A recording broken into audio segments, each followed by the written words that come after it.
I love Keith.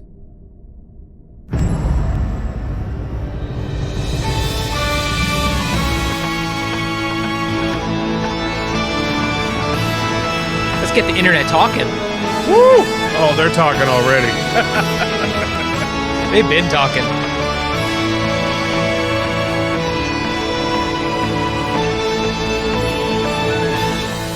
What's up, everybody? Welcome back to Keith and Mike Watch Deep Space Nine. Today we are continuing the final saga. This is episode 2 of 9? 9 or 10, depending on whether or not you count the finale as 2 or 1 episodes. Boy, we are right here. We are clickety clacking on that roller coaster as we get there. We're still sort of setting things up, but you know what? Lots to talk about. It's been a busy week for both of us. Yeah. How you doing, Mike? I'm doing good. I mentioned on our stream you can join and should join at patreon.com/KandM. You spell out the A-N-D. Yeah. And I dropped the notice that we were doing a live about 6 minutes before I did it because our schedule was wonky this week, as we're talking about. As always. And still 13, 14 people showed up. That's crazy. It was a cool lunch crew. It's awesome watching this together. It's the highlight of my week, and I needed it. Keith is in the final stretches of preparations for his show in a couple weeks, 2 weeks. Oh God, yeah, November 4th. Yeah, and we had a cool rehearsal, Keith and I together, and then I flew out to San Diego to sing in. Let me tell you, so. Here's a quick recap. The way this basically works is these tribute shows, which is just like, 90 minutes of singing a certain artist's or a certain time period's music, it's a very, very specific type of thing. The tone is very specific, the comedy is very specific, the performers become very specific. So it turns out, amongst all the crews, you get to know all the guys and you end up all singing together in different shows and different stuff.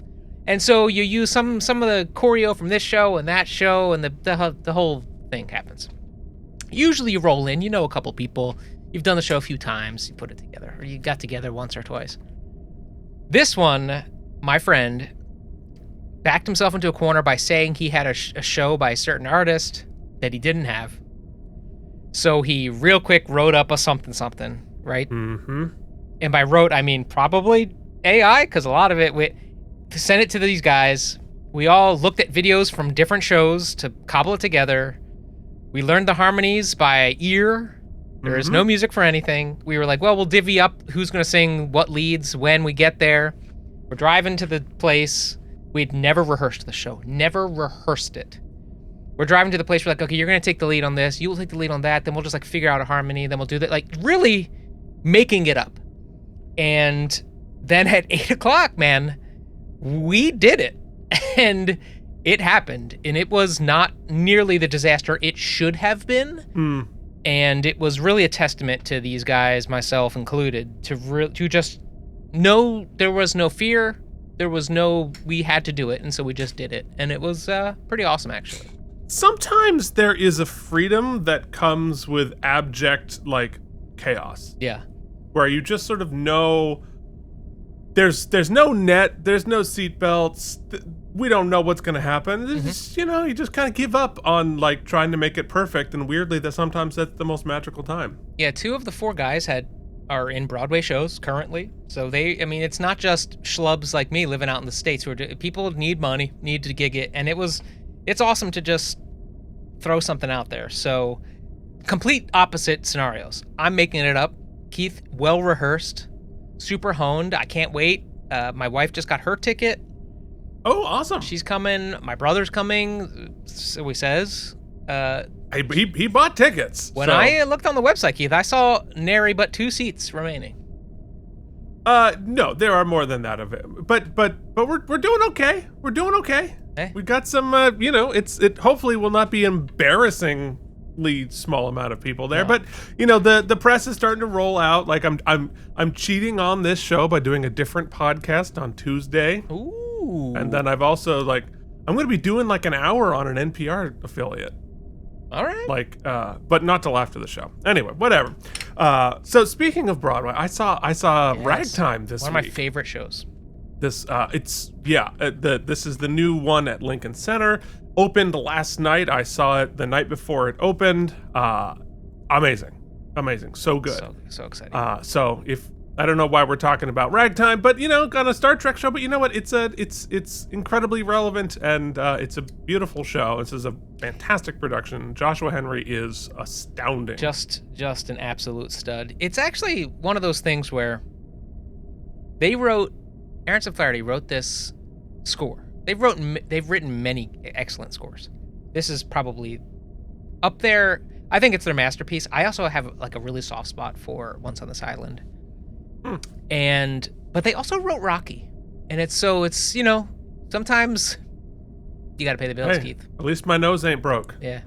Just saying. Yeah. So it's great if you get a chance to go see it. Busy week. So yeah, we apologize for the cacophony. It's going to be a little chaotic until my show is done. Right, till the new year, hopefully. Hopefully your show will not be just done. It's going to be chaotic until we sort of retire.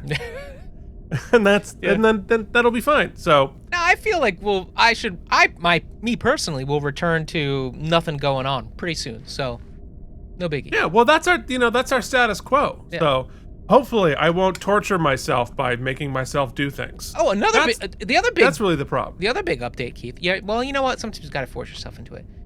Big banner week for us. What's that? First threat of violence on the channel.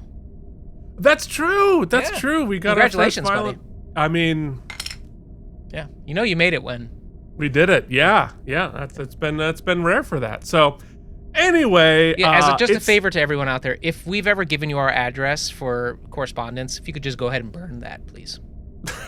not put it anywhere digital. I feel like the vaguely anonymous YouTube commenter does not have the follow through. I don't see a lot of like follow through in your life if that's what you're doing on a Star Trek podcast. Fair. Anyway, let's talk about last week's episode, Penumbra. I think we're gonna get some comments on that. That was it. I don't know why the button's not working, but from our patrons. If you would like us to read your comment next week, then you can join our Patreon at patreon.com/K&M, and then we're gonna read some of your comment right here on air. And we will have a graphic for it eventually. There we go. No sound, but we didn't do our sound cue handshake like we usually do. Yeah, you're right. Yeah, well. Anyway, luckily you have some time while I'm reading comments. First up is Joshua Cronin. That's also couldn't be more wrong, by the way. It's not the right graphic.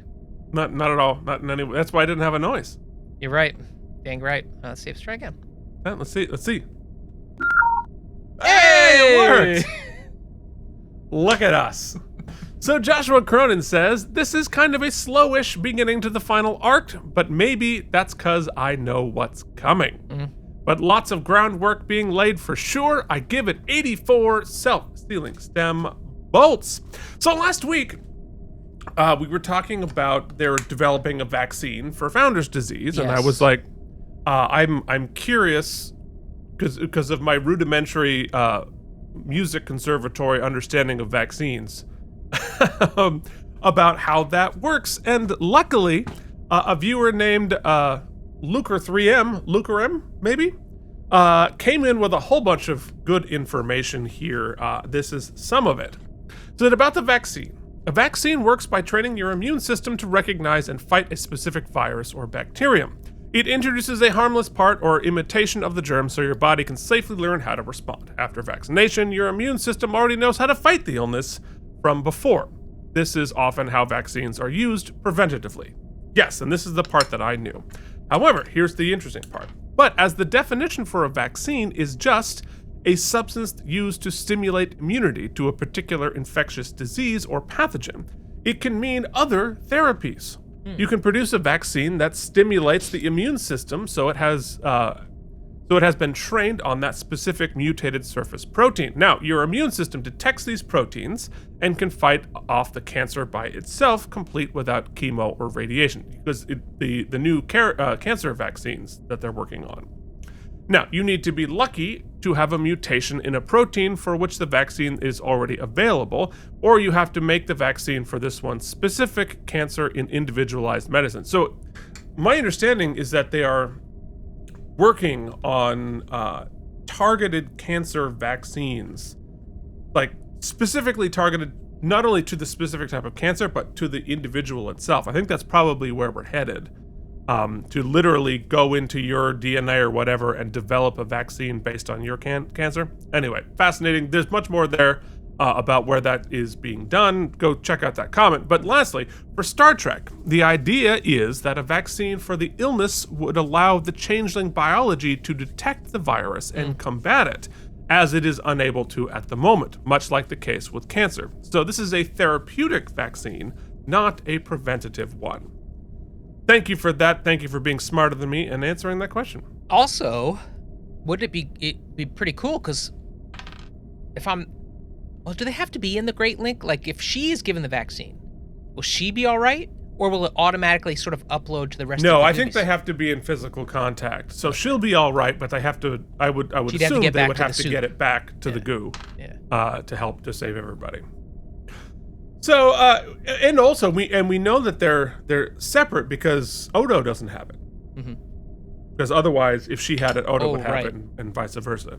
Now, we should mention, it is been firmly established that our opinion here on the show, Keith, is that vaccines are good. Yes. Vaccines are good. And folks, I this is how I got my autism. Delicious. Goozle. Yeah, there it is. Got it all queued up. This is a prop. I had to build this prop for the promo photos for my show. So this is actually a vitamin thing, and I bought a box of Tylenol and then cut it out and redid that. There's a whole thing. But then you also place candy inside? I will eventually, yeah. Oh, so you were actually pouring actual Tylenol upon yourself? I was actually pouring actual Tylenol on me, yeah. That's commitment. I mean, I just swallowed a joke. We have to much like I did the Tylenol. Tent, we have to get you in the blue tent. Could have a concussion protocol. Could be. All right. Some of you will know where I'm going with that joke in the picture, but most of you won't, and you probably shouldn't. It makes you a bad person if you understand that. Kevin Miles says, this episode is the beginning of the final arc. The build-up is starting. This episode does not answer questions, but asks them. It makes you want more. This hook made you tune in next week. I give this episode 92 stem bolts for doing what it was intended to do. I think that is the best way to rate anything. Judge it based on what it is trying to be, and that is true for like movie criticism, TV criticism, etc., etc. It usually works. There are some. Are you a good version of what you're trying to be? Because if you're criticizing it based on what you like, we want it to be bad, but that gets more tricky. Well, but like you have to, like, are you a good version of a bad movie? Yeah, like, are you good at so good it's bad, so bad it's good? You know. Yeah. Like that's the good role. A role of a good critic is calling balls and strikes on that, but not on I don't like this type of movie, so I'm going to say it's bad. Ebert was always good at that. He was always good at judging a movie based on what it was trying to be. It's like, at least we never try to rewrite the episode every week. Oh, not every single time. Hibernation Pod says, these rewatch podcasts are my therapy. Things I look forward to most each week. Not a banger, but a gooder. It sets the stage for all to come. Quark thinks like me in regards to Worf still being alive. The anxiety and misery will endure forever. Do good things ever happen? I don't know. I hate to admit it, but I have yet to see Spaceballs. Oh boy. I did the math. If you guys do every other week for Voyager, it'll take you to 72 years to get it done. That is, I think, marked accurate. Can I quickly insert, just because, speaking, you brought up Spaceballs, so it's tangentially connected. Sure. I just finished. It's on Hulu if you have Hulu. I think Hulu? Maybe HBO Max. I don't know. One of the things. Google it. There's a brand new documentary on John Candy, who is a seminal comedian, seminal improvisational actor, seminal actor, and turns out through this documentary, one of the few rare, just straight up good dudes in the entertainment business. He's Canadian. I'm not saying they're connected, but it's connected. Not a lot of Canadian a-holes you hear about. No. There are a few. As a hockey fan, I know. Yeah, in this business. He owned a football team? I didn't know that. This documentary is excellent. It's not just an excellent portrait of a man, very insightful, very heartfelt, but actually a really well-made documentary as well. So if you even have a passing interest in John Candy, his work, or just want to see a good bio documentary, this is one to watch. There it is, and that was the K&M Geekly moment. Yeah. Well, Spaceballs. Mike's going to shoehorn it in. He just wants to do the show, I know. All right.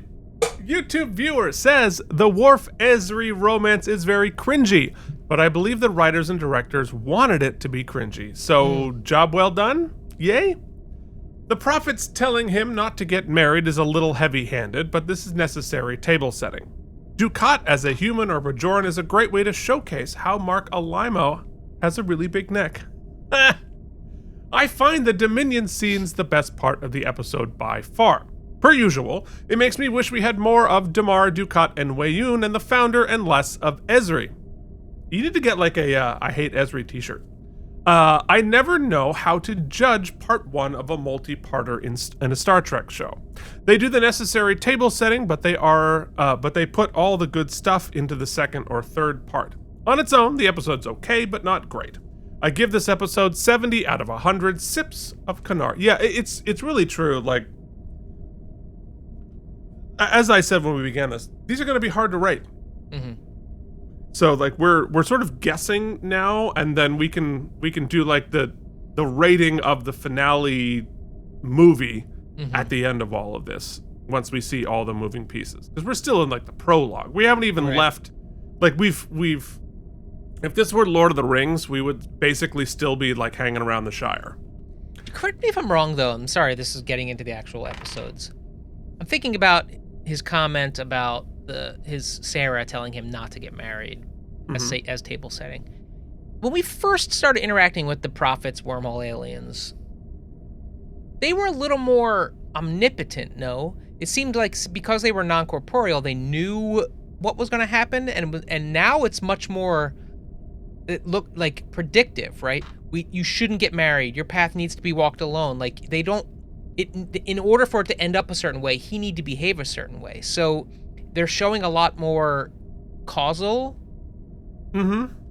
awareness than they did initially. At least it feels that way. That's interesting, because like their relationship with the Bajorans, with prophecies and with like guidance, that kind of stuff, feels more like what they're doing with Sisko. But you're right, if they exist outside of linear time, then they sort of know what's going to happen. But I these feel much more like Greek and Roman mythology as opposed to like Christian, where it's like I have absolute power and knowledge and everything that happens is directly and specifically my will. This is more like I have a better vision of what's happening. They're also oddly concerned with not Back to the Futuring it, right? So, for example, you know, they're like, don't go interact with your other self, or there are consequences. Whereas here, instead of being like, yo, if you get married, Cassidy dies, right? Right. So don't do it, right? They could force his hand by just telling him what the hell happens, but they choose not to do that. Well, but I mean, why? Why does he have to choose to be the emissary? Why can't they just tell him, look, everybody's gonna die if you don't do what we tell you? You're asking a much bigger question about the nature of religion itself, buddy. Because like that's how it always works, right? And Kira sort of addresses it, like, you know, that's not how it works. Yeah, sure, but that's if we look at them as deities. But we don't have to. We can look at them as just the wormhole aliens who clearly are giving him these visions, are clearly operating with agency. Well, so then if they have agency, but maybe maybe they can see things. They can see multiple paths, right? It's not like one straight line. It's more like, the Marvel department of various flavors of stuff. Sorry. Oh, Haley. I didn't think you were going to So see that. I feel like it's more like we can see the timelines, the spaghetti timelines, and we're trying to keep you on a positive one. Okay. I think that's probably more what they're dealing with there. Okay. But again, that's me retconning, but that's every religion that has ever happened that has any type of prophecy or any type of things. It's like, well, if you know, why don't you just say it directly? Well, that's not how it works because, well, depends on your perspective. Okay. On why it needs to work that way. So, JD says, penumbra is a real word and has a real way of saying it. So who's to say? Like I said, Webster's, maybe? You liberal cuck, thinking that there are facts and information that's readily available that we should just trust. Haha, I just go on what I feel. And my ignorance is your problem, not mine. I can say penumbra however I want. Yeah, that's right. It's right if I feel it's right. Yikes. Anyway, good start with some love. Stay out of my mouth, all right? Stay out of my mouth. Yeah. Keep the government out of my mouth. Get your woke mind virus of facts and science out of my brain. That's the problem about working in certain fields for a while, is when you see that career pop up in a movie or TV show, you see everything that's being done wrong. That's true about theater, especially for us. Keith, you are oversimplifying construction projects a bit too much. Yeah. As someone who has had to rebuild things in the past, it's better to be pessimistic about it. Yeah, well, here's the thing. I'm oversimplifying slapping it together in the beginning. I don't know whether it's going to survive for a month. Yeah, well, talk to me next week because we're tackling this on Sunday after. This is going to be a big Sunday. Oh, fun. Yeah, big time. Big Sunday. So the fourth Matrix is really interesting. No, it's not as good as the first, but it's really fascinating to see what the Wachowskis lay out as they lay out their feelings quite clearly. Yeah, few people have as interesting a path as the Wachowskis, and I actually would like to hear what they have to say. Not even my favorite entertainment Wachowski. That will always be Mike Wachowski, Monsters, Inc., Billy Crystal. Okay, well, there you go. So one of my favorite things to do to people when they start in and say, don't tell me spoilers, I respond with, everybody dies in the end. Very Shakespearean. Very odd. I've done that before. And everyone thinks stilettos are sexy, but not during sex, because someone's going to get stabbed. I don't think stilettos are sexy. I don't know. It feels impractical. It's funny. That's our neurodivergence, I think. I feel the same way about exactly a lot of sexy looks. I'm like that. Like, what are you doing? It's hard for me to find you sexy if you're uncomfortable. I find comfort very attractive. That's very impractical. Yeah. I just throw a baseball cap. If you can't get it right, just put a baseball cap. It's all good. I wear a hat all the time. Trust me, it's not the fabric I'm interested in. There you go. Yeah. So there you go. 1 hecapade is almost 2.5 acres. So Sisko got about 30 acres, which is nice.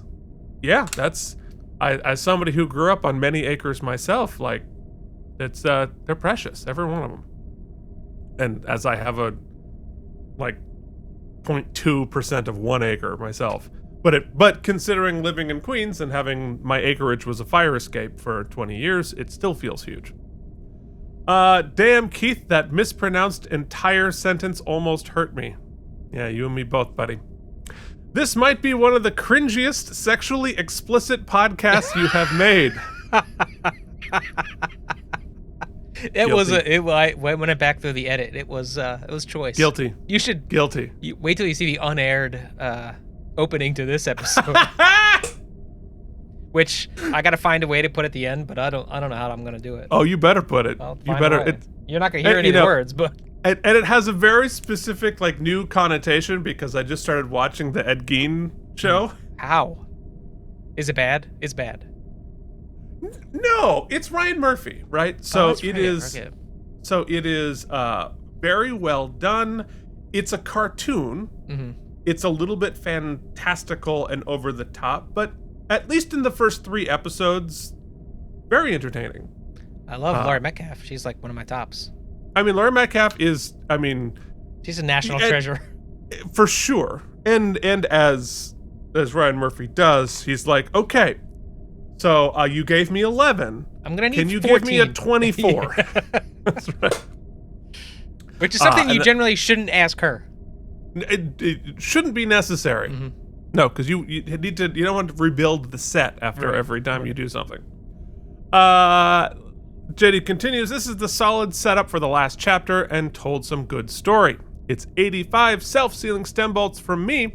And talking about the Master Replica email that came in, said they're just reprinting the Diamond Select ones, which upholds my theory about the Playmate style figures. I think you might be onto something. Ellen T. Girton says, welcome back after your break. Definitely can see you guys got rested up by how fun you had making this episode.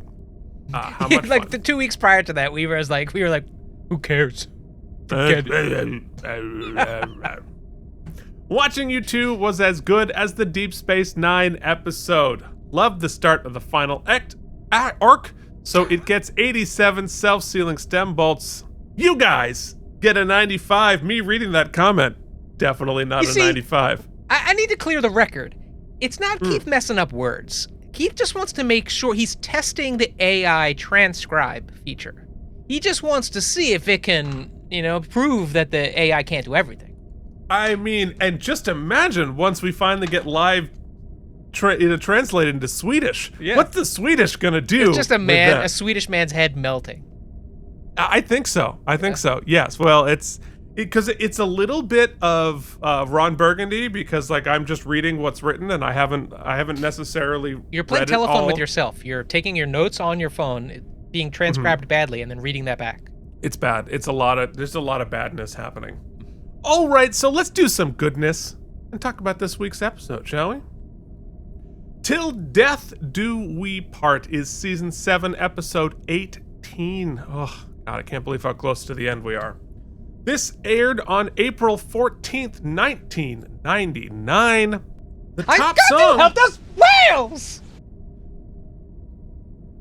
Do you? It aired. Yep. Our top song, of course, was No Scrubs. Cause scrubs are a guy that can't get no scrub from me. It isn't funny how... Wow. No Scrubs is one of those songs.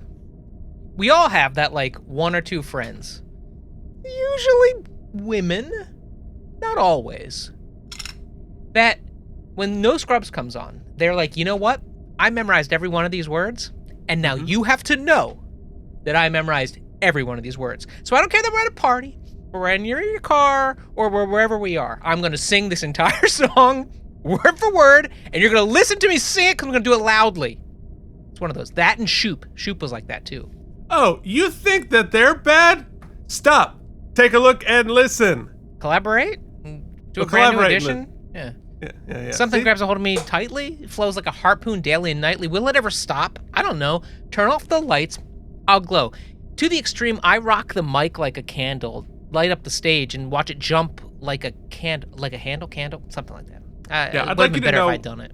We did not plan or practice that. No. I just knew. I just instinctually knew you'd have that locked in. So there you go. Hypocrisy. The top movie, The Matrix, still at the top of the charts.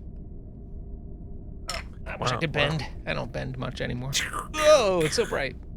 Oh, there you go. So I should. Why didn't I have use turned this? it on earlier too? Yeah. No, this isn't even the same one. Oh, just multiple.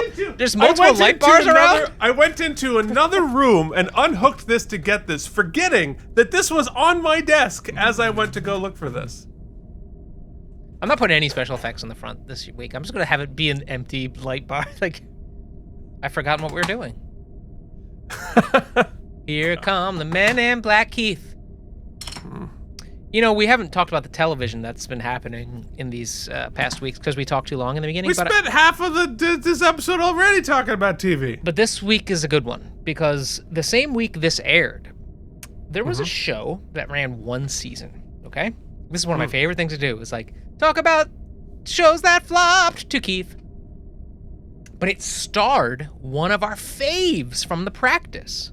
Speaking of people who chew the scenery, this was a sitcom a show called Pain that aired its third or fourth episode. It only ran 9 episodes, 1 season. Who do you think it starred? We know from the practice and chewed the scenery all the time. One of our favorite baddies. Oh, was it, what's his nuts? Was it actually Massachusetts? No. Oh. Well, see, the practice was airing at this point.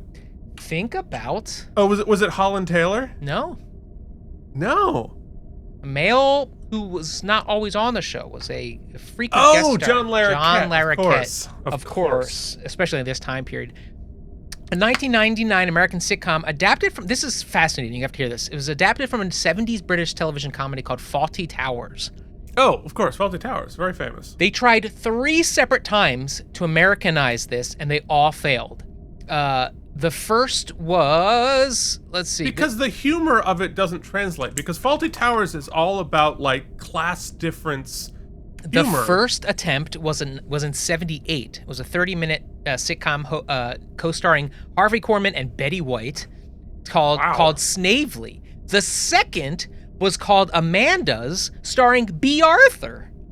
So 2 of the Golden Girls. And then this and then, of course, this 1999 attempt with John Larroquette, which failed after 9 episodes. And that's because, like, class difference humor in the very specific British way, because we certainly have class differences, but it's not quite so built into our genetics like it is. I happen to disagree. I think it failed because of a lazy theme song, which I'm about to play for you. Oh, okay.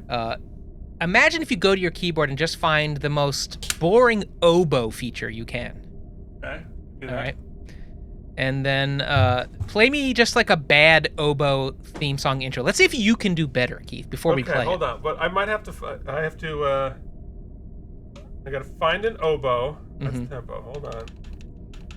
May take me a minute. Yeah, so we're thinking like a jaunty, in his version, he owns a hotel, and it's about, snooty upper crusties. That's my guess. Okay, all right. Guys, an ogo in here's ogo. It's pop goes the goozle. All right. I don't know if I'm gonna find an oboe. I'll do. Are you clicking through each patch individually? Yeah, for all like the weird. Here, I'll do pizzicato string. Okay. Right? So.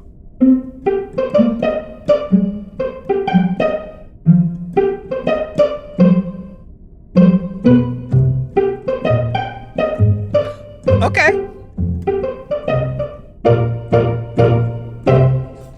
Yeah. Okay, not bad. Let's see if Keith did better or worse than Okay. the actual theme song for Pain, 1999 vehicle for John Larroquette.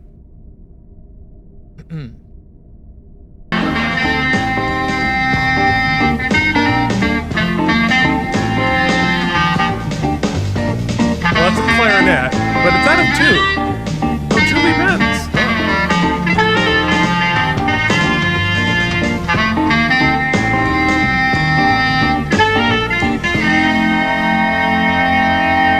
Why isn't it in tune? It's just not a very strong attempt. I mean, like, sure, whatever. I guess that was more. You're right. It was a clarinet. I guess that was more like. I guess that was more sort of like Frasier. That's what they're trying.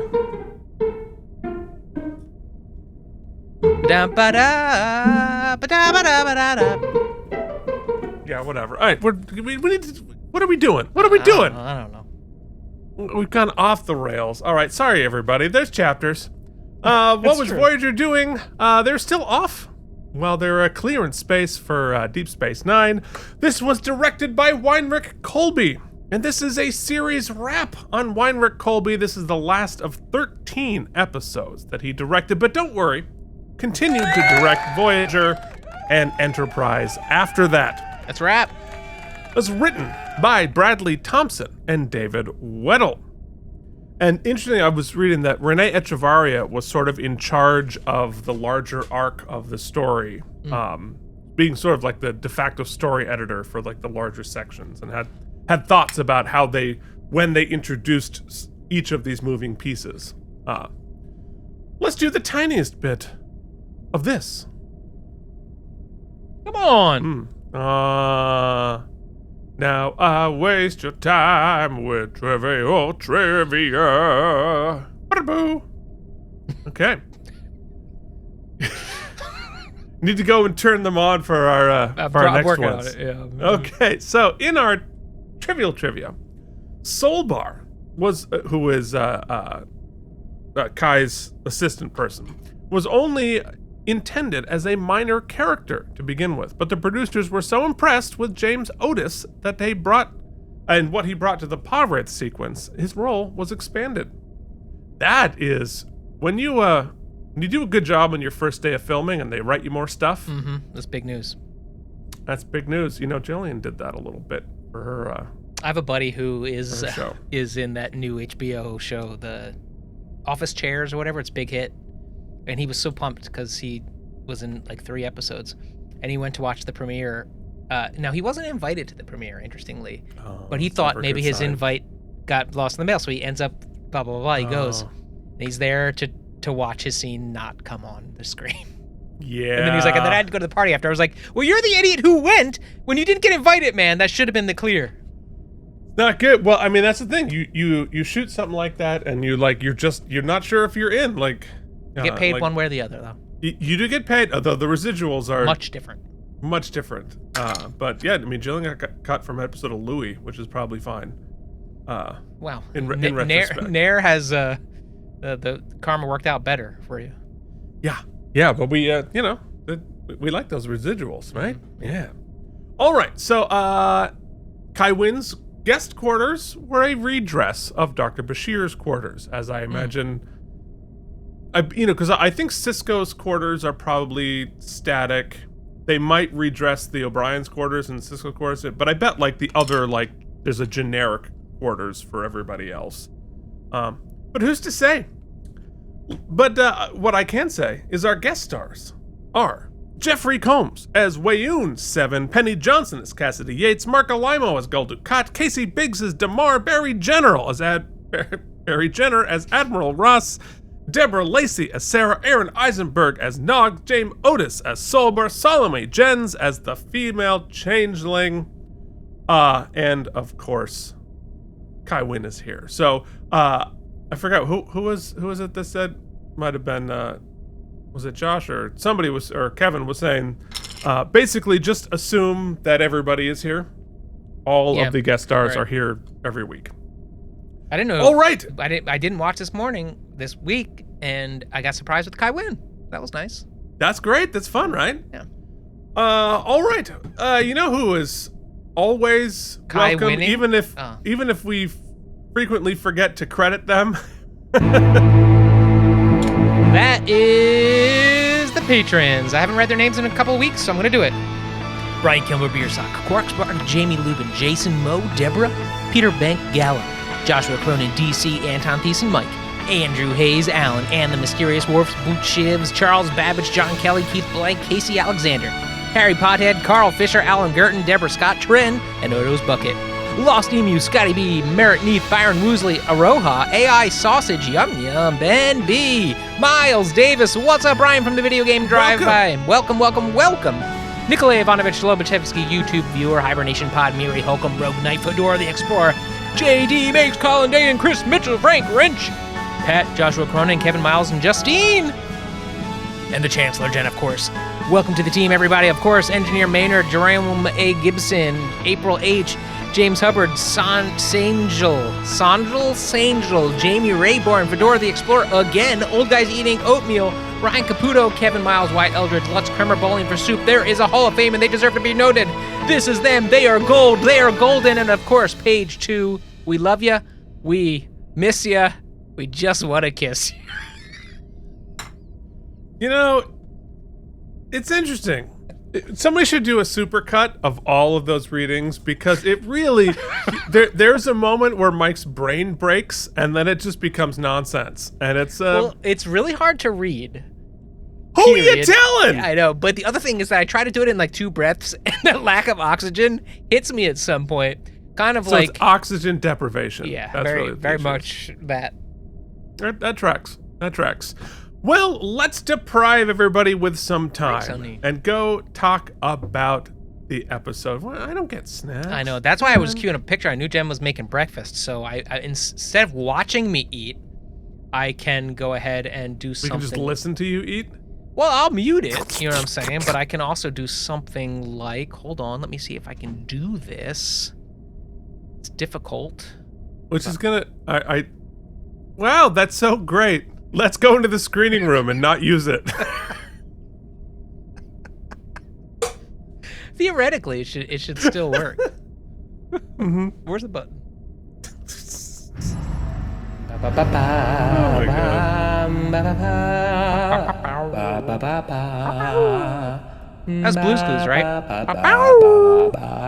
don't know. You don't watch Blue's Clues? I'm far too old for that. Oh, I watched it anyway. I was raised in the 80s. I always felt like I would be a good Steve. You'd be an amazing Steve. Oh, Keith. You pretty much are Steve. Yeah. There we go. Much better. Much better. Okay, folks. Part 2.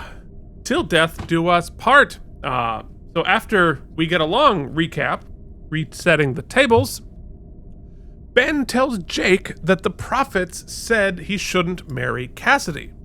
Ben is unsure of what to do.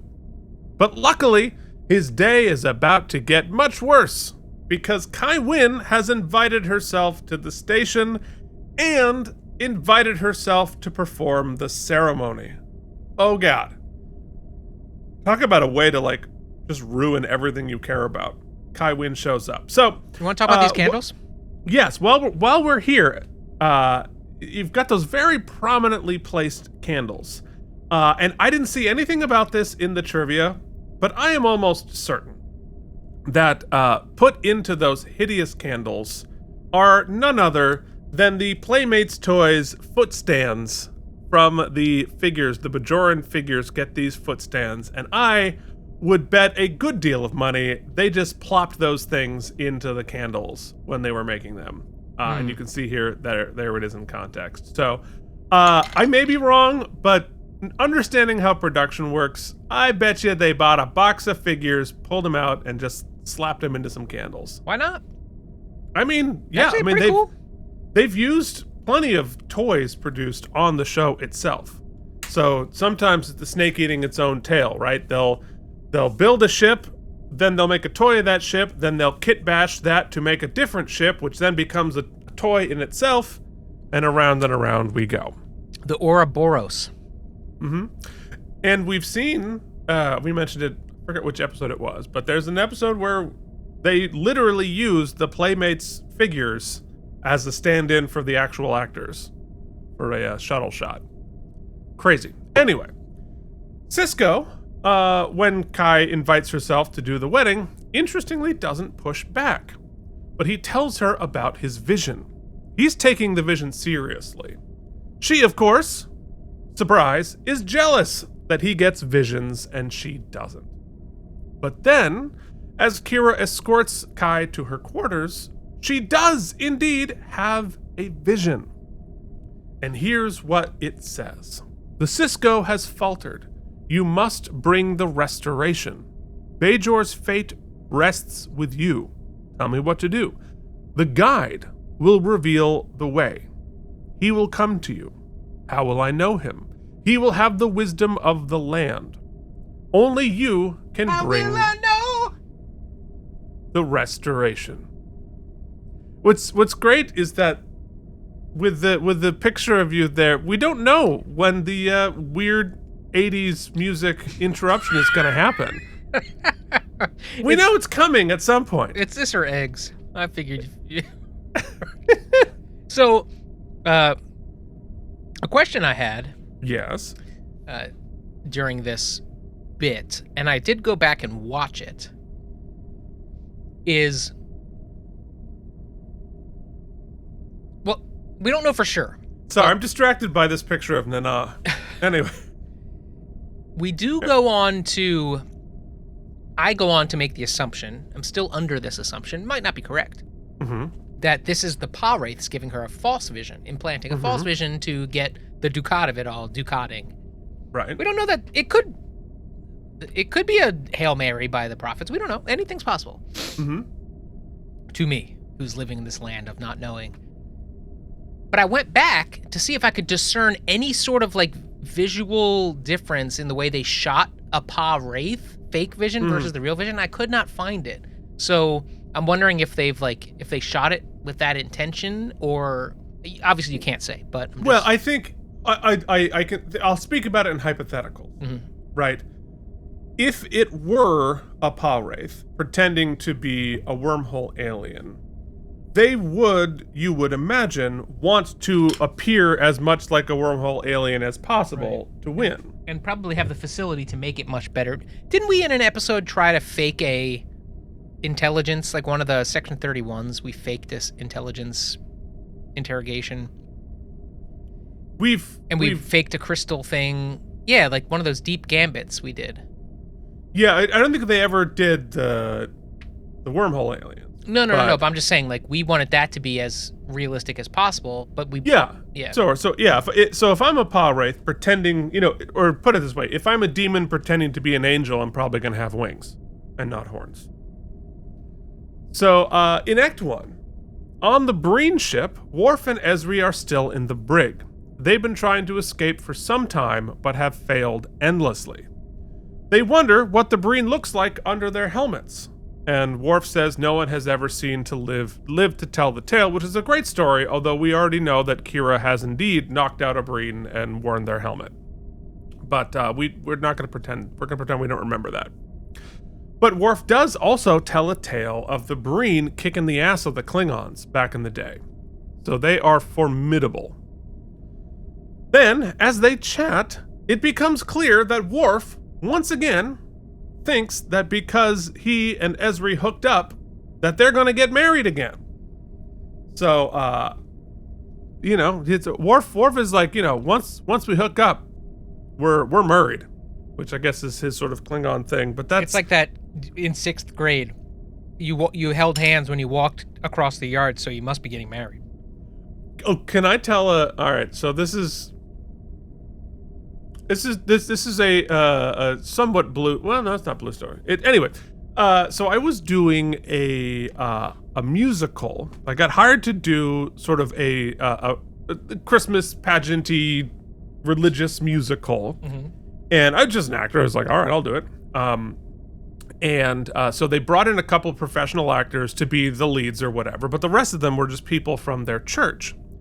And so I was playing Joseph opposite this woman who was playing Mary, and it was, we were just out of town doing a show, right? We were, and so last night we're staying in a hotel, whatever. So I'm not saying it went but anyway, the point is we arrived for breakfast together that morning, and so one of the people in the church came up to me very sincerely and shook my hand and congratulated me. And I'm like, why?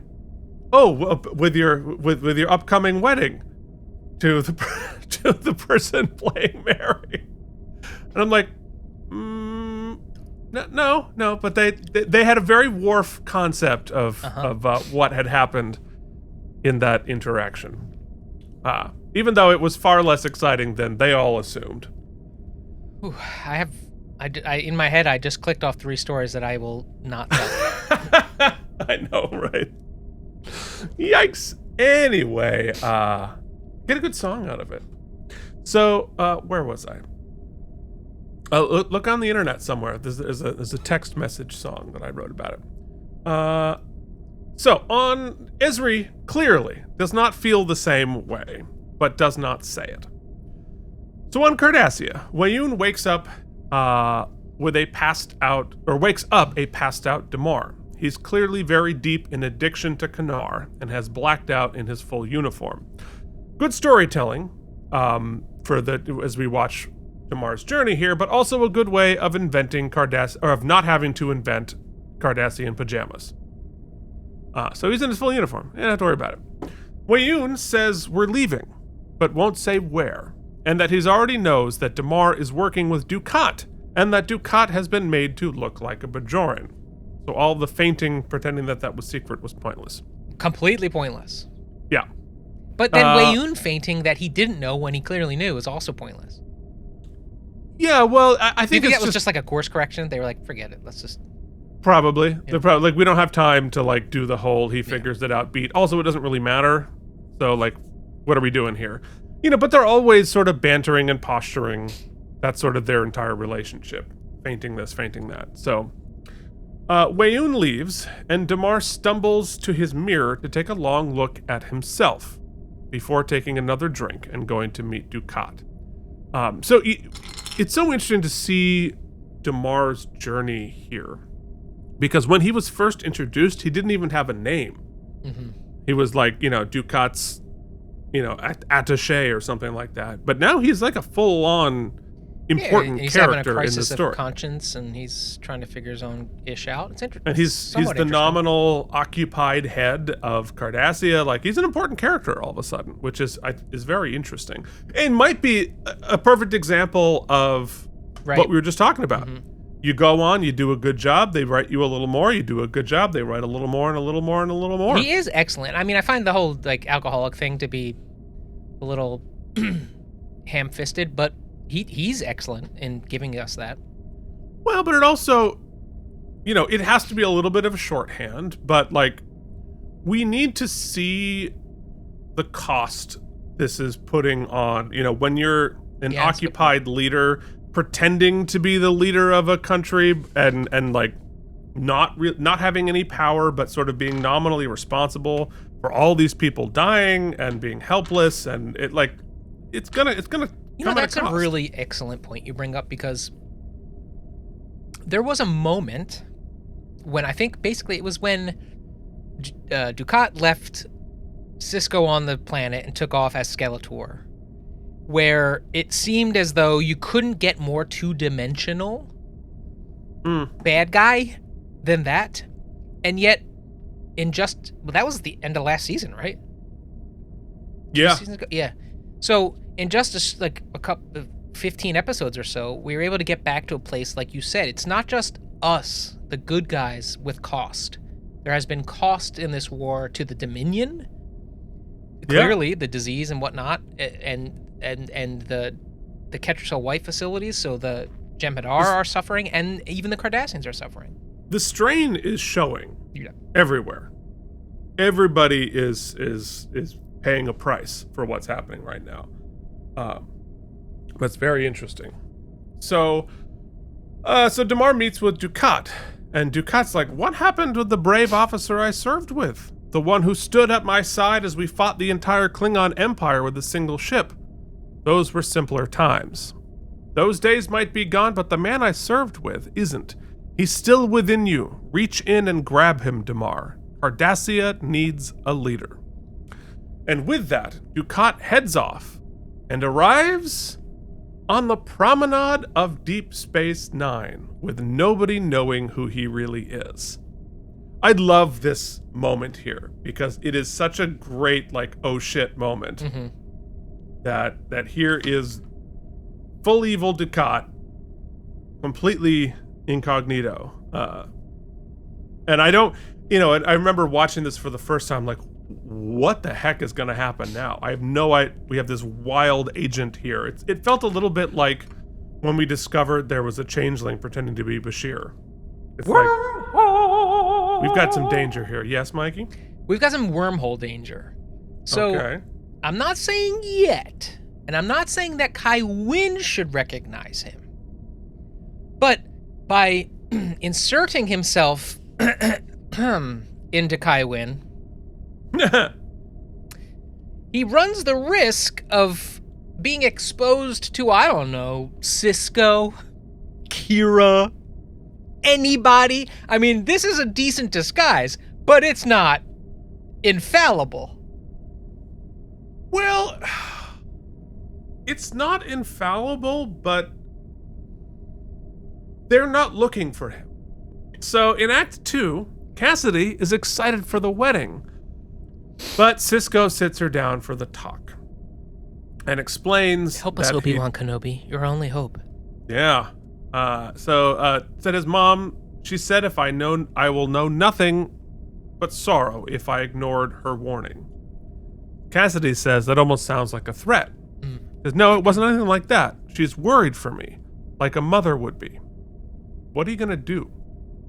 And he says, Cass, the prophets can see things we can't. And if she was that concerned, it must be for a good reason. And he says he is not going to go against the prophets. Ouch. So Cassidy packs her bags, sets her engagement ring on the table, and leaves. Now, a couple of things, though. Okay. That was just a weird edit.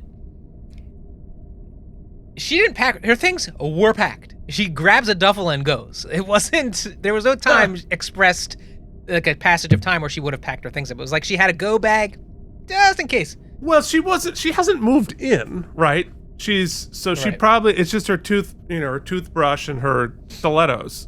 So she's going back to her ship. That actually didn't bother me, but it just made me chuckle.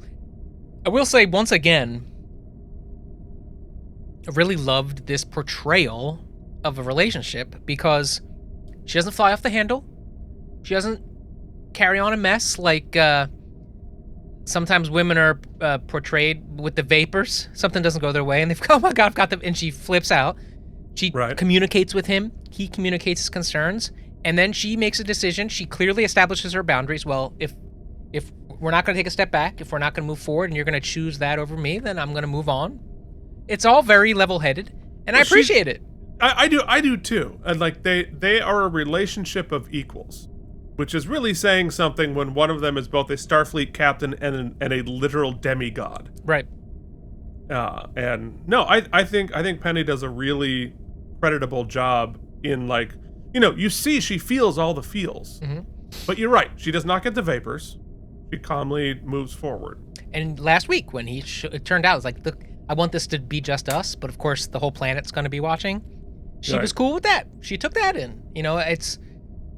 I just love her agency and her autonomy throughout this, especially a seasons 5, 6, 7 girlfriend for Sisko could be very much Sisko's girlfriend, but they never portray Cassidy that way. I mean, she got her own ship. She got her own business. She did some hard time.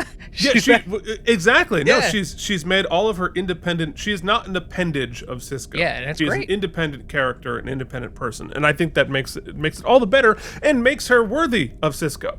And then you juxtapose all of that with Worf, whom I'm not going to demonize for. He's very much of a certain way, right? And it's very that juxtaposition is so very strong, stark, and has a lot to say. We don't have to enumerate it, but it has a lot to say about masculinity, about monogamy, gender roles, and all kinds of things. Yeah. No, for sure. So, so she sets the ring on the table and goes. So back on the Breen ship, which looks so cool. Awesome. The best ship, maybe? Ship. I mean, I would love to. I don't think they ever made a Breen ship. At least certainly Playmates never did. I'm sure like Master Replicas or something. I wish the Breen themselves were a little cooler. I mean, they're so much like brownish gray. Yeah, and also look at Isaac from the video game Dead Space. That's basically what the Breen are, but his version is so much cooler. Yeah, well, I mean, brownish gray was just they must have like bought a lot of brownish gray fabric and it was just free, so they just used it for everything. But back on the ship, Ezri wakes up from a nightmare. But weirdly, her nightmare included Julian. Oh, now you've done it. Don't want that. Sorry, You must have our ads. That was crazy. I just wanted to show the picture because I think the design of Dead Space is so much cooler. It is cool. Anyway, I can't get it. So, here it is. Hold on. Let's do it. All right. Let's see, like, that's what the Breen should be. Yes. And I think if they had the budget for it today, they would. You're right. So Ezri is confused about why Julian was in her dream. And she says, isn't that strange? I wonder what that means. That Dr. Bashir is a Breen? Very funny. Very the cave funny. would symbolize the womb. My subconscious could be trying to tell me that I need to confront emotions I've repressed at birth. But which one? I've been born 9 times. And Worf sensibly says, this is ridiculous. She could also just want Dr. Bashir up in her cave, you know what I'm saying? So back on Deep Space Nine, who shows up in Kai's quarters other than Dukat, pretending to be a Bajoran farmer? This, of course, causes a stir in Win. And she says, your paw is strong. Speaking of the vapors. Yeah, I have been waiting for you. Uh-oh. Talk about an interesting pairing this is. So this is like, okay, for me. You know how, like, in video games, bosses are never just you beat the boss and it's over. They always have, like, phases. Right? You beat one phase of the boss and they turn into something else or something changes or whatnot. They grab a new gun. So clearly, Dukat has had many phases as a final boss. Many phases. This might be my favorite because it takes all of the things that he's done, inserting himself into this religion, being a demon, being a cackling Skeletor, but brings it back to what he's always been best at, which is just being a SOB, conniving, lying, manipulating prick. Yep. But in its most like car salesman-y form, with all this humility and like smart, it is just a beauty to watch. And Kai, who has been very much the same, right, in her own, but based in a same type of narcissism, I guess. Yes. And watching her get duped by it is both satisfying because it's nice to see her get any sort of like comeuppance. Yeah. But also, you see what's playing out as like a great foil for Ben and a great foil for it's just mwah.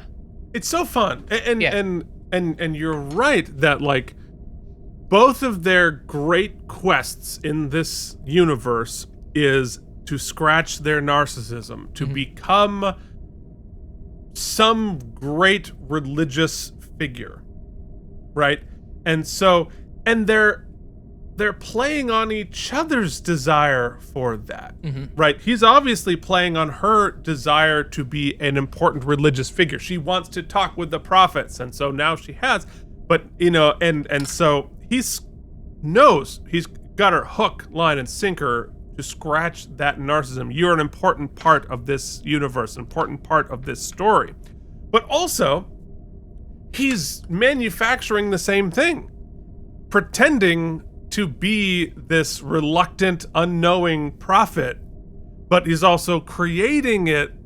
It's so crazy, and like using this false humility as a way to tell a story that makes him something that he's not, but also maybe making himself like, you know, it's chicken and the egg too, right? Because if he's saying I was prophesized to bring upon the restoration, whatever that means, I might actually do it. So therefore, I created the prophecy, then fulfilled the prophecy, that's retroactively making it true. And I think that's crazy. Like the element that makes it so it's really satisfying to watch and great performances all across the board. But I think is a really interesting writing decision, though, is what keeps it feeling. So what could be a trap is that it's not always fun to know the bad guy's whole plan, right? Because then you're just waiting for the superhero to do the superhero thing. Yeah. So it's always a little more fun if there's an element of the unknown. And here, what the unknown is what Dukat wants from all of this. I have no idea what the plan is yet. Like, what's his agency in this? Like, because it could be zero. Maybe the pod wraith's got a hold of him, and subsequent to the pod wraith, he has not been Dukat. It's just like a parasite, one of those like grasshoppers being parasite puppet. Right. Zombie. But I don't think something that's tells me he's got more agency than we think. And I want to know his plan. This feels like, you know, he's come in here with a plan. He knows his lines. He knows the character that he is supposed to be playing right now. And the other thing, I just de-wormholed my last wormhole about people finding out about him. If I know anything about Kai Wynn, she ain't gonna want to hand over the credit to somebody else for being her guide. She wants the guide, but she wants to wear the omnipotence. So I don't think she's gonna tell a lot of people about him. Well, and when somebody is telling you exactly what you want to hear, you don't usually check their background that hard. No, you just give him a cabinet position. Okay. Yeah, exactly. So she wants this so bad, she's not going to look that closely. And he definitely doesn't need to sleep with her, but I mean, doesn't need to. Nothing better way. You gotta go. You gotta seal the deal. I mean, look, he's a method actor. So, in Act 3, Dukat is doing a good job of selling his role. The humble farmer excited to be meeting with the Kai, and Wynn is enraptured. He tells a story about his brother's crops being destroyed by a blight, and that the only way to eradicate them is to burn the fields, then lie fallow, to allow for the restoration. I don't know what this is a metaphor for, but it's probably not good. No. Very Joseph and the Amazing Technicolor Dreamcoat, right? It is. I can't wait for the Mega Mix. So every word of this falls into place for Wynn. The prophecies of the final day that were given to her on the vision, but also, so like we're now in an end of times journey here. They're gonna get raptured. Oh, and they get to wrap back around when he starts talking about the freighter ship that she rescued because they get to right. call on stuff they just presented as lore in the beginning. Oh, yeah. So Wynn says, "You've been blessed, Anhole. They've anointed you to be my guide. I don't understand. Plain dumb. Smart. You are to help get her to say it, not him. So smart. You are to help me bring about the restoration of Bajor." You damn right. So, yeah. So in Sisko's office, he and Kira do their usual tasks, but she can tell something is wrong, and he tells them what the prophets said. Kira, of course, gets it and firmly believes in what the prophets said. Meanwhile, Sisko plays with his awesome model ships. This gave me I got a little trepidatious here because, I mean, it totally tracks for Kira's character, for her to just like hook, line, and sinker. Yep, totally. Yeah. I mean, obviously, she's had plenty of people die, boyfriends die, and she was going to let Odo go, so she understands sacrifice. So right. But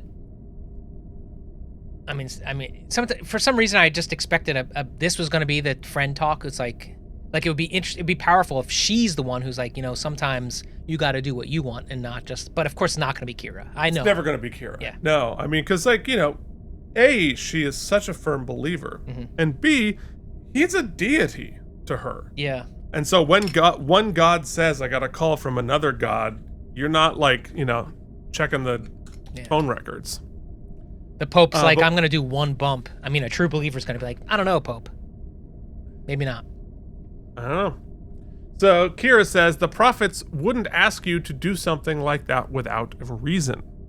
You'd think they'd tell me what it is. And this gets back to our thing. Keith, do you think anybody on their bingo card for today's episode had Mike discussing the Pope doing coke? That is not a surprise. I wouldn't have guessed it, but it's not surprising that came up. Pope coke. I'm not surprised by anything you say anymore. Now available at your nearest retailer. Kira says it doesn't work that way, and you know it. What they're asking isn't easy, but they've never led you down the wrong path. And he says, "Not so far, but there's always a first time. To them, I'm the Sisko, an instrument for carrying out their wishes. They forget that I'm human, with dreams and wishes of my own. They say marrying Cassidy is a mistake.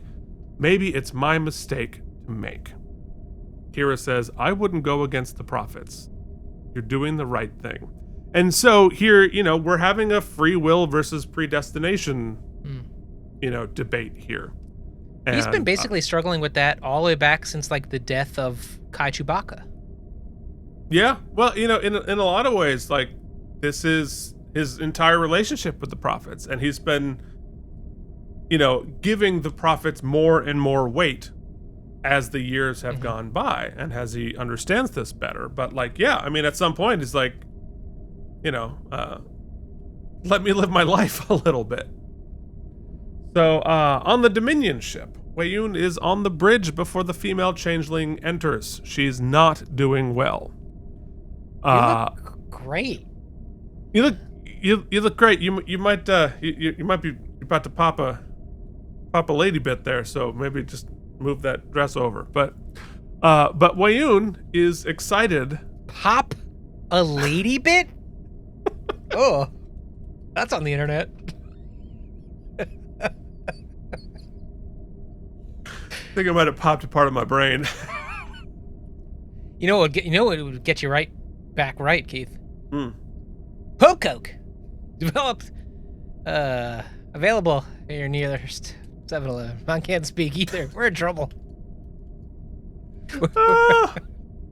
Boy, talk about we're going out with a blaze of glory. Yeah. You know, like as Deep Space Nine ratchets up to the finale, we're like, we ran out of oil.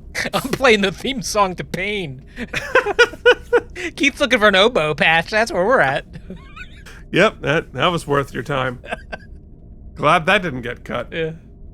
But Weyoun is excited about some sort of a secret plan that's going to turn the war in their favor.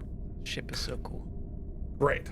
Back on the Marine ship, Worf has been tortured, trying to probe his memory, which is what is happening here. And he's now hallucinating, calling out various moments from his past, of which he has a much larger list of memories to pull from. He wakes up and he's pissed. Then the Breen come in and grab Ezri. It's her turn.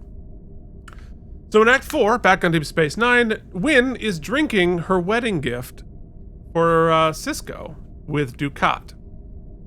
Great, just like tiny little piece of storytelling here. That I don't think at this point she knows the wedding is off. I think this shows her more overt walking away from Sisko here and walking away from the emissary. So she says, I doubt he would have been able to appreciate it as much, not being Bajoran. But I love the metaphor of her drinking the wedding gift. And, saying he wouldn't appreciate it because he's not Bajoran. Throw a little racism in there.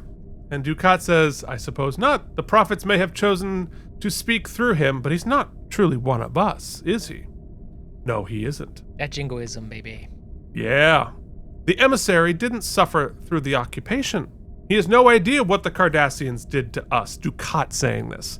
Those years left many scars on Bajor's soul. How can he help heal what he could never comprehend? This, of course, goes right to Wynn. Says, I've often asked the same thing. And Wynn is, according to the stage directions, lapping it up. I love this dynamic here. Oh, it's so... I mean, when you have good villains, they rarely interact with each other. The villains are usually like fighting the good guys, but to have them mess with each other, how often do we get the scene where the two supervillains are messing with each other? Often you get the supervillains who know they're supervillains, who are then jockeying for power amongst the supervillains, but that's not what here is. This is very symbiotic. He is definitely using her, manipulating her to get something, to puppet her, but also he needs her because he can't do it himself. He already tried and it didn't work out, so now he has to go through it a different way. So it's who knows what their plan is. Yeah, right. But fun. So fun. So then Dukat tells Wynn that she saved him during the occupation when she bribed a Cardassian not to have Dukat publicly execute him being not Dukat. And this, of course, appeals even further to Wynn's ego. The hook is in deep. Their fates... You'd think it couldn't go deeper. Oh, it'll go deeper. Well, we don't know. We know what Worf's packing to double. Well, I don't know. Who knows what the Cardassians are for rocking. her sake, I do hope it's not a hook. Their fates are linked. And is it getting a little steamy in here? I felt a little heat. Yeah. It's not like, it's still mild, buffalo wing, but I'm just saying, like, there's a vibe. I could drink some milk. I could use a little milk. Ew. That's what you do when something's hot. Oh, okay. So later, Quark arrives in Sisko's quarters, delivering the wedding ring he ordered. I don't bring milk into the bedroom. I don't bring dairy into the bedroom. Well, Sisko doesn't care what you bring in the bedroom right here, but you bring something. Well, Quark is. So Quark delivers the wedding ring that he ordered, and Sisko stares at it for a time. Back on the Breen ship, Quark has a great line here. He just be ashamed to let something so beautiful go to waste. Yeah, of course, Quark is angling for the ring. But so was he really going to have a thatched roof on his? It's very storybook. It's very storybook, and maybe he has a real roof underneath it, but like, that's going hard at the old timiness of it. You don't need a lot of thatch for a hepatite. Not a hepatite. What's it called? Hepapite? What's a? Honey, I got you 2.5 acres and a hepatitis. What was it called? A petrobite? Or acreage? I think you should just say Gingrich. Acreage. Like 20 acres, 2.5 acres is a hepatitis, a hepabite? I want to get a hepatite of Newt Gingrich here on my... Oh, we're stroking out. Woo! We're going to do some contract on America here. All right, anyway. Back on the Breen ship, Ezri has returned and is similarly hallucinating memories.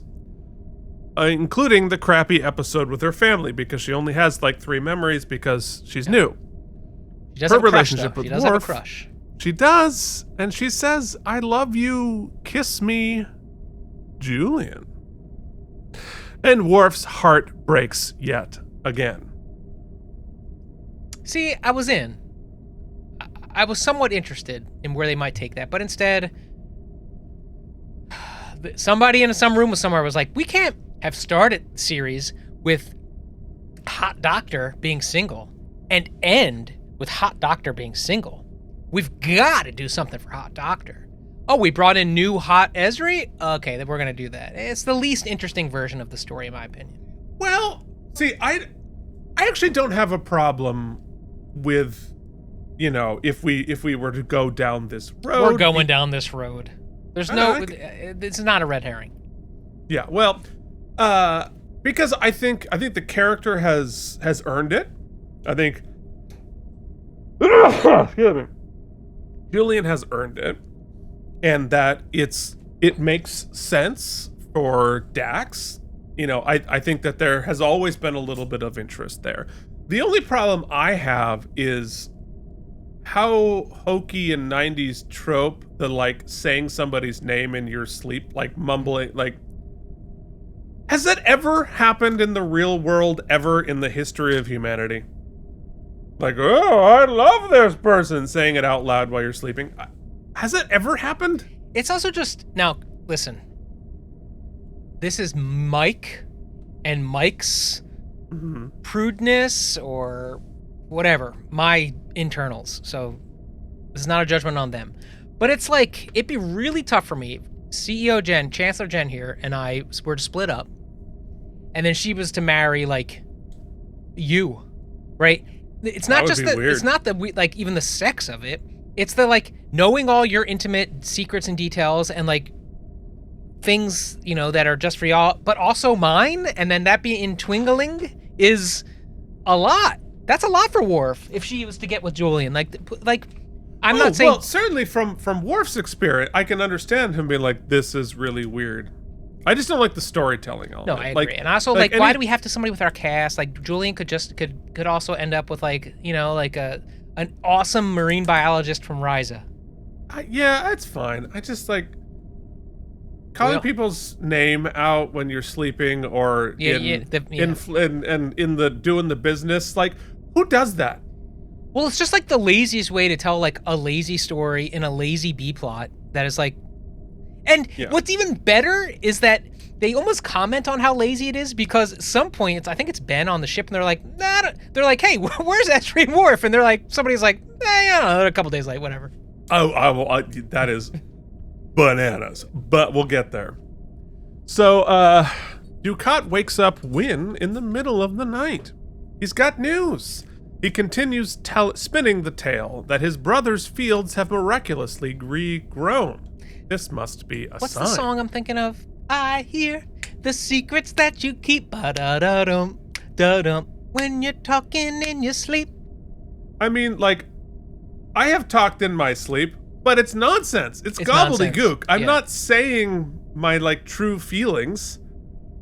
I'm like, close the door! My brother, I'll never forget, was sleepwalking one time as a kid, and I followed him all around because I was so curious. And I was like, what's going on? He just turned around and he looks at me and he goes, there's a bee. And then he went to bed. He was like chasing a bee around the house. But it was like in his dreams, you know? Yeah, just like it's not linear like that. Anyway. So he spins the tale, filling in the holes in the prophecy, which is, of course, the danger with any sort of, like, prophecy, because you are so ripe for being exploited, Rapture people.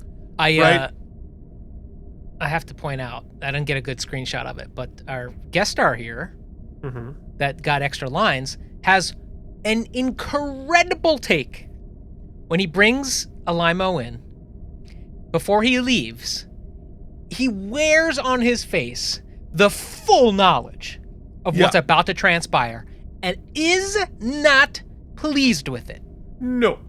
And then just turns away and goes. And I'm like, that is epic. And I understand why they made him more important, because, like, that color, somebody witnessing and clocking this, I think is a really nice piece of seasoning for this scene and this dynamic. 100%. So Win is, of course, delighted, being super susceptible to the prophecy. It's the same thing with the conspiracy theory nonsense, right? People who are susceptible to that, it's such an, like, they're so easy to be manipulated because everything is vague, everything is whatever you want it to believe. It's so dangerous. Well, especially when there's a hint of, you were right all along. Of course, well, it always is. Yeah. That's the manipulation. You were right.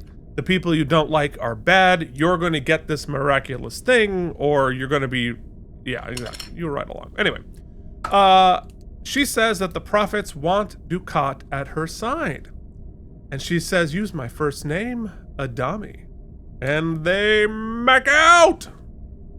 There we go. There's hope for us all. So in Act 5, Cassidy is leaving on her ship when Sisko runs in and says, I made a mistake. I don't care what the prophets want. I want to marry you. We'll worry about the rest later. And she says, smartly, Ben, don't do this to me. Not if you're going to change your mind again. And he says, I won't. I love you.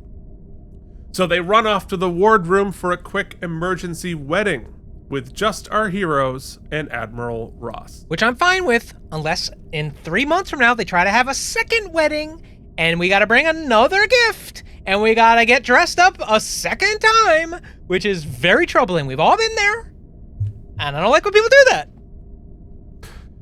In 9 days, I am performing the second ceremony of a wedding. Just saying. In 9 days. Don't elope if you want to have a big wedding. Don't do both. Just get married. Just wait. Yeah, I have to write a second ceremony.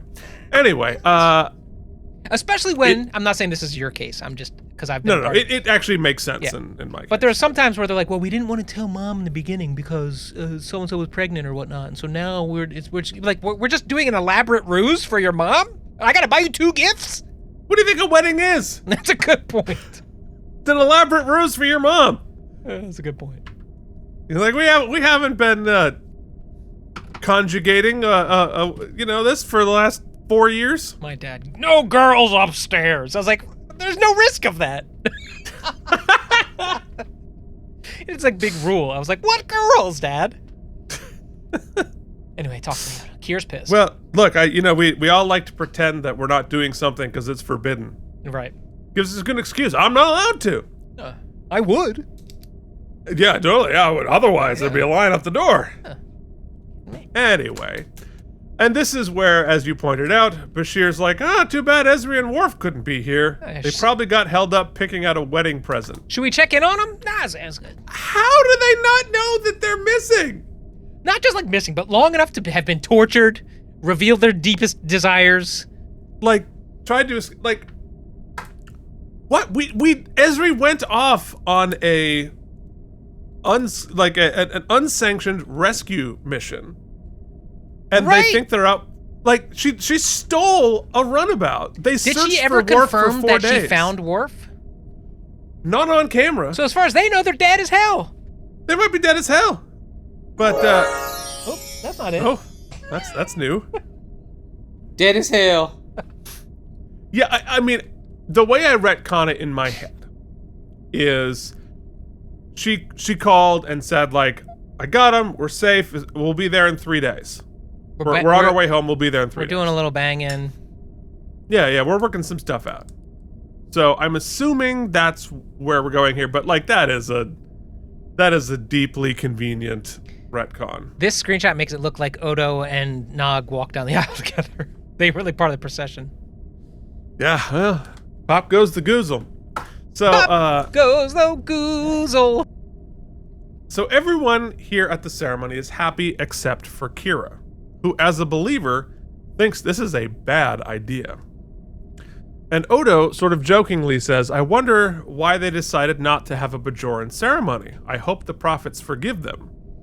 But Kira, very seriously, says, so do I.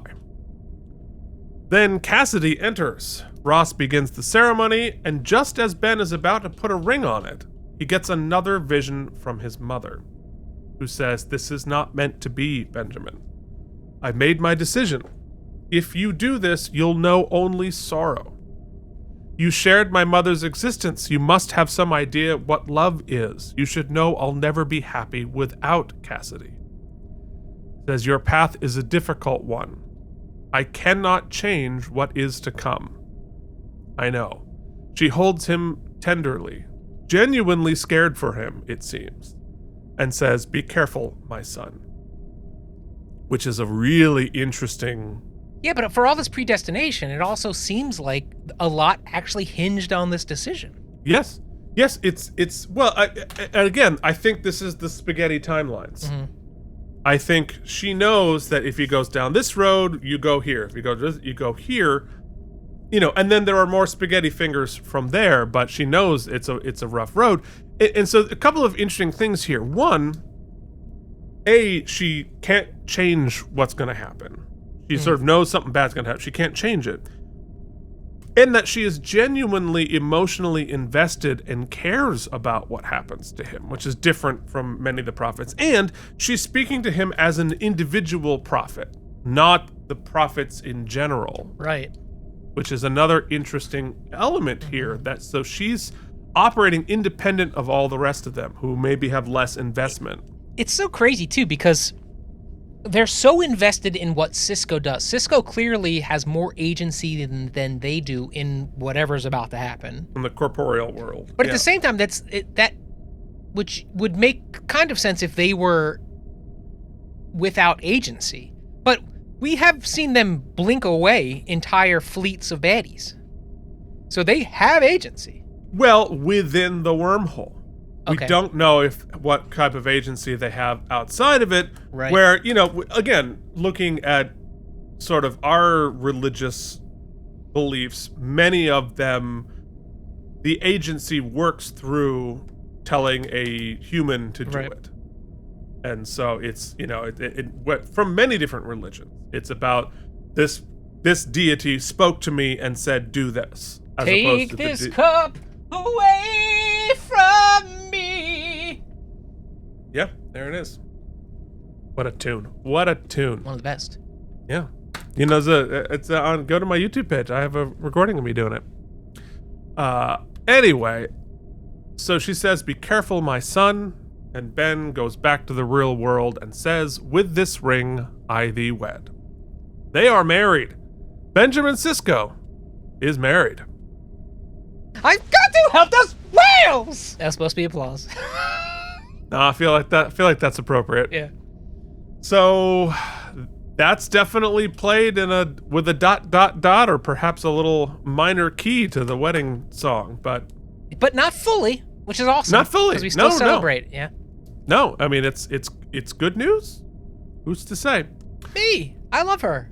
Oh love no, her I'm for happy. him. I'm Yeah. delighted for sure. And if it weren't for those pesky prophets, You know what? Profit this, all right? if it weren't for the mother-in-law coming in and trying to poison it, so don't do that, it's bad. Yeah, how many weddings has that happened? You know, it's very human. So on Weyoun's, not for me. No, it didn't happen to me. To be honest, I love my ex-mother-in-law. So on Weyoun's ship, Damar demands to know what is going on, and Weyoun condescendingly tells him, "Don't worry." On the Breen ship, Worf confronts Ezri about her feelings for Julian. He's a real dick about it, of course, and thinks that he has ownership over her and she has an agency over her feelings. It's not a good look for Worf. This whole thing is not a good look. It's not ... but. Right?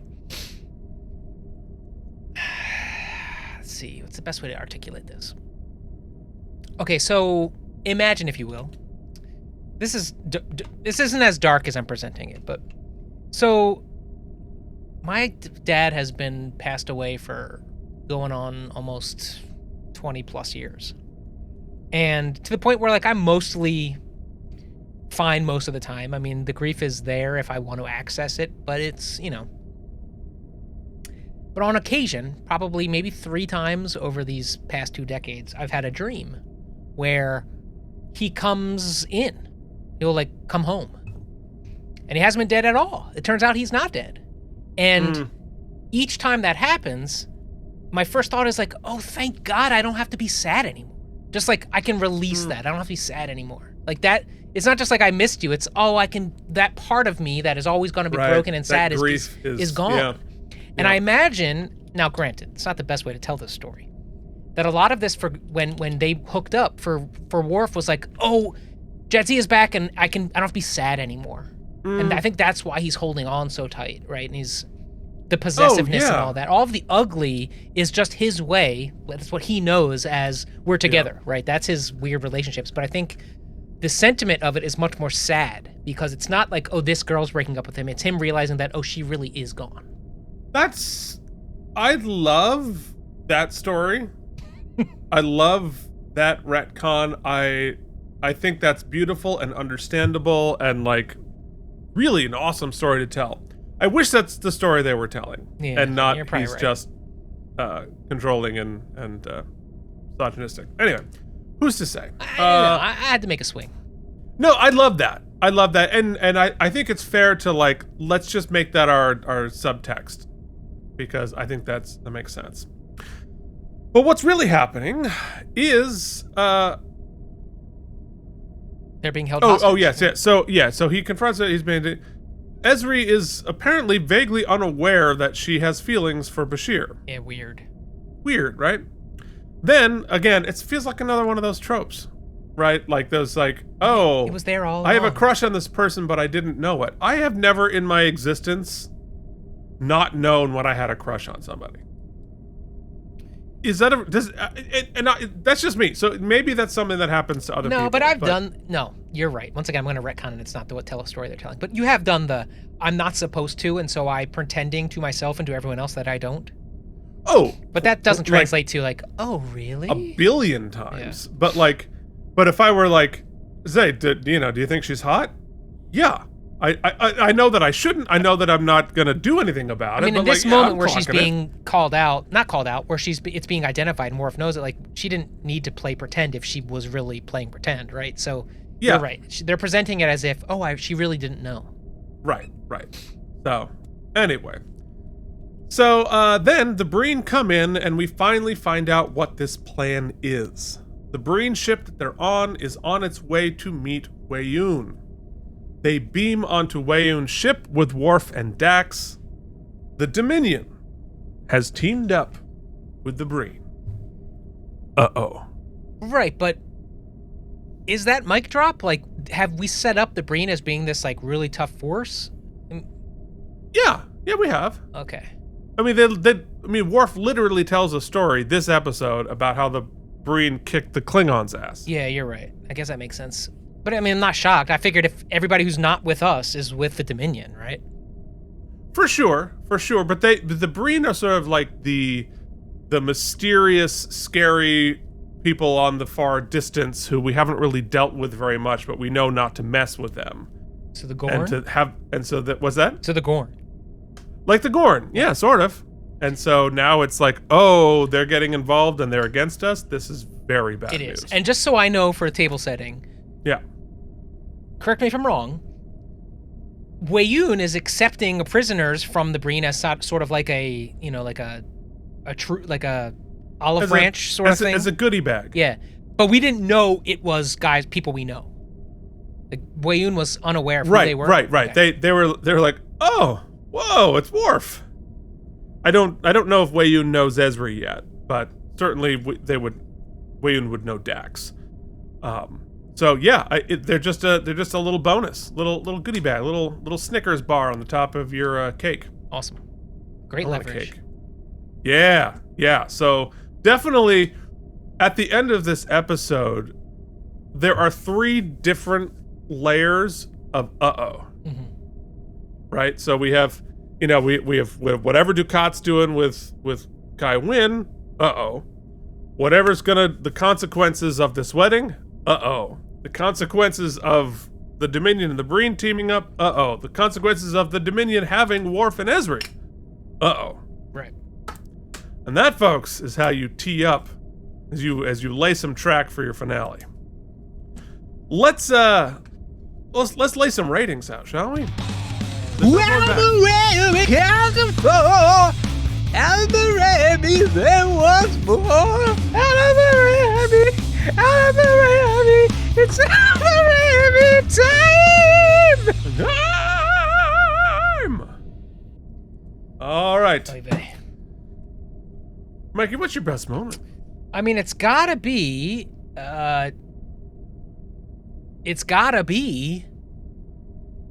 every morsel of Mark Alimo and Jessica Fletcher. Jessica Fletcher. Yes. Jessica Fletcher on screen, just murder she wroting all over the place. Mm-hmm. It's just delightful. It's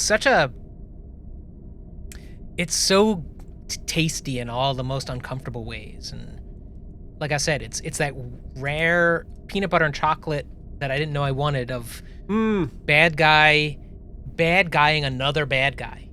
But so there's satisfaction in seeing Wynn being taken down a peg, but also it's like watching tribbles, like a truck carrying tribbles down the highway and the door unlatching and all the tribbles flying out, right? There's something fun about that. Unless you're the car behind it. Right. And right. that's sort of the position we're in. That's funny. Yeah. Yeah, I completely agree with you. Like, I think that is because, like, the who's Ezri gonna end up with, unless she's ending up with me, is not really one of the burning questions I have for the rest of this series, right? The Sisko, marrying, like, that's really big news that it is happening, but I don't really know enough yet about what because it's just like, it's going to be sorrow. Well, what does that mean? I don't know I don't really have I don't know where this goes next. I don't know how that's going to manifest itself. So it's hard to, like, it's like I'm clocking it, but it's hard to, like, hook into that. But the mystery of what is going on with Dukat and Wynn and these visions that she's having, and they're laying this ground for this restoration, this, if we're going to take the crops, like, you burn everything and then have it lay fallow, like, what does that mean? I've endless questions. The interpersonal dynamics are fascinating. The manipulation is fascinating. Great use of Dukat. Great use of Kai Wynn. And it benefits from all of the track that has been laid up into this point. So that it really feels like every line here has meaning. Every glance has weight to it that is immensely satisfying, like you said. But I'll just say as a bonus, Sisko's mother's genuine fear and genuine compassion for him, where she cradles him, That's an interesting piece of storytelling there. Yeah. And that has some weight there. That is some breaking news, sort of, but also just sort of... Also like that's the weight, like you mentioned, that is the weight that caused Sisko to pause. It wasn't that you'll know all the sorrow and stuff. Well, I mean, mostly. But he says it. He's like, she was actually concerned. She was fearful, and that fear gave me pause. And I think that you're right, is a very specific choice in the storytelling. Yeah, and unprecedented. We haven't seen emotion from the wormhole aliens yet.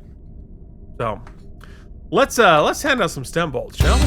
You get some stem bolts. Hell yeah, they are self-sealing. Here are some stem bolts for you. So, back to the Kai Wynn and Dukat of it being our favorite bit of the sort of trio of stories set up here. I think also it benefits from being perfectly paced, and each scene of it is a necessary escalation, right? We see him laying the groundwork. We see him then showing the prophecies that she has fulfilled. We see him showing feigned humility. We then show them getting closer and then physically closer and blah, blah, blah. So that escalation is paced well and is important. The other two, less paced. We'll start with the worst. The Ezri and Worf of it, they basically tell us what's up in the first dream sequence, right? She's dreaming about Julian, or she's questioning why she had this dream. Basically, right then you're like, okay, well, I know what's up, and we can yada yada yada the rest of the story. Yeah. Oh hey, it's me. Hey, what's up? Oh boy. Oh boy. Oh boy. That's where we were going. I just had to hit every other button first. So. Chaos demon that is. And so instead of they keep giving us shortcuts, right? But then keep doing other scenes. So it's just like the redundancy of it. By the end, you're just like, I could care less. Just be done with it. I get it. Right? Like, just don't show me any of it until we get to the reveal at the end with the Breen. Okay. Right. The Ben of it, look, maybe I've just come to know Ben, but in no way did I think he was going to just not marry Cassidy because the prophet said so. Like, of you course, also knew where that was going. Now, I think it's paced a little better. When you had the couplet of scenes, one with Quark, one with Kira, you see his wrestling with it. You see a great example of a relationship splitting apart amicably because of decisions and not because of just hollering. So that was nuanced, and I think there's some great bits to that, but none of it is shocking, surprising. I would say it is necessary, so that was okay. So it's necessary groundwork. Yes. And then the Alimo and Win of it is not only interesting in and of itself, but as you enumerated, what is it leading to? What is the plan? Who is executing the plan? If it's all the pod wraiths, and ultimately it's just... See, that's where the one bit I'm kind of interested in is we're doing a lot of cool table setting for the sort of pod wraiths, prophets operating through intermediaries in a different way. Before it was just like Jake and whomever beaming at each other through their eyes. Right. And now it's sort of like 3D chess through humans. Manipulation of... So I know that we're talking about the founders a little bit and the Wayun of it and the Breen, and we're sort of getting into the table setting of the war. I would like to get back to that too. Right? That's the step I'm like, let's get into the nitty-gritty of it. I'm guessing that's coming. Ultimately, these are getting really hard to judge. The Worf and Ezri of it does... I liked the Worf and Ezri of last week better. I liked the sort of the possibilities that presented as far as storytelling. And then now we've made a decision, and it's kind of the boring one, a boring one. It's just like, and there's no good looks for Worf. Like, this dude's awesome. It's just like a lot of bad looks. So we're going to lose some merits there. But ultimately, like, I liked the other two stories better. I like where we're, like, I really love that one part. So ultimately, probably evens out to just about the same as last week, maybe one below, maybe one above. So I guess I got to stay right in the middle. Whatever I gave last week, I'm doubling down. Okay, you're doubling down on an 89. Yeah, I agree with you on sort of all counts there. It feels like the Worf Ezri, at least the emotional beats between the two of them, this is closing a chapter as opposed to opening chapters, which the other two are doing. Mm-hmm. And so yeah, I mean, I sort of said what I was going to say about it before, where it's like we're laying necessary groundwork with Sisko and the wedding. We don't know where it's going. So that is like we're on a train, no idea where we're going. The Ezri Worf thing, we knew exactly where we were going right from the first clickety clack of the train. And but the Kai Dukat, we can see up into the first bend, but we don't know where it goes after that. And when you talk about pacing, I think that is the most interesting track that we can be on. Is the one where like we can see up into a point, then we go somewhere we don't know where it is, as opposed to not knowing anything or knowing everything. And what's really impressive about the Dukat Kai pacing is it's lightning fast, and yet doesn't feel that way.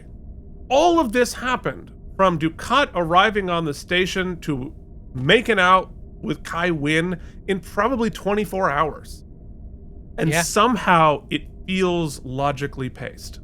And that is an incredible achievement in the writing and the performing of it, because that shouldn't make any sense. In lesser hands, we would be like, yeah, wait, what? The maid out just met this guy, so, like, in like 10 seconds ago. And not only does it make sense, but it feels emotionally satisfying, and we're invested in it. So like that is an incredible achievement there. So yeah, I mean, we're still just about ready to get off so we went clack, clack, clack, clack, clack on the roller coaster, and then we sort of reached that moment, that pause right before it happens, and we still haven't started going down yet. But you can see over the edge a little bit. Start to see over the edge a little bit. And will be really interesting to see what happens in the next 1, 2, 3, 4, 5, 6, 7 episodes yet to come. So I wrote this down before you said it. So I actually wrote it down as an 89. Okay. So there you go. Now in the world, it got a 7.4, which is a 90 out of 173. Next week will be Strange Bedfellows. Spoiler alert. So that is It's crazy to reiterate what you just said. Like, think about where we end with Dukat this week. Wasn't it like 2 weeks ago, 3 weeks ago? He was a cult leader having sex with his followers? Yeah. And siring children that he was going to then slaughter all of? Yep. Man, what that guy can't do. What a horny little creature he is. Very, very interesting. So yeah, he's got his fingers in all the plots. Winning? Folks, sorry. We'll see you back in. Man, they just signed off every week with just an apology. We should add it to like the tag that plays at the end. We'll see you back here next week with Strange Bedfellows. Sorry. Thank you for watching K&M Entertainment. If you enjoyed our particular brand of nonsense, please like and subscribe. Or become one of our patrons at patreon.com/KNM. Let your glory be what it is, Mike. I'm gonna zap you, and then you have to be passed out and give us some memories. One time, I stole my neighbor's